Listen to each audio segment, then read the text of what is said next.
Kovo 15-17 dienomis kviečiu tave į stovyklą moterims.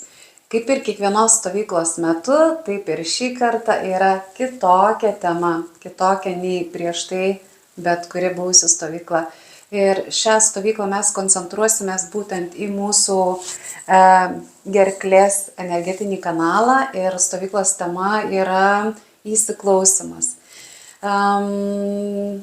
Ne tik tai apie mūsų gerklę, bet bus labai daug ir apie mūsų širdį, kaip sujungti tai, kas yra mūsų viduje, ar ne, kokia tiesa aš gyvenu, kaip ją iškomunikuoti, kaip ją išleisti į pasaulį, kaip išgirsti save, kaip išgirsti savo vidinį balsą, kaip išeiti iš baimės, išsakyti tai, kas yra mano pačios viduje, apie leidimą savo būti šiek tiek laisvesne, apie komunikaciją su savim pačiu pirmiausia, tada su mano aplinkiniais, apie sakymą taip, kada noriu sakyti taip, apie sakymą ne, kada noriu sakyti ne, ir apie mūsų balso atidarimą.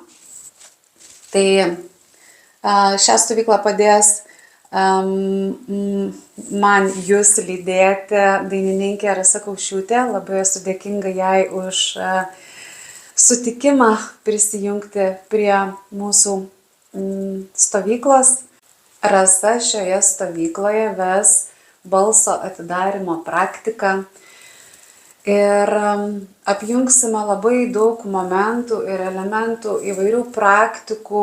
Tai visada praktikos bus labai ir per mūsų fizinį kūną, nes aš labai tikiu, kad kūnas, protas ir siela mūsų yra susiję ir mes kartais norime eiti sudėtingesniu keliu, tarkim, per savo protą, bet lengvesnis ir efektyvesnis kelias, bent jau mano patirtimi, yra eiti per fizinį kūną ir pirmiausia atrasti gylį ir ryšį su savo fiziniu kūnu ir taip raminti mintis, eiti ir pamatyti ir išgirsti savo širdį ir apjungti visus tris dalykus, tai kūną, protą ir sielą.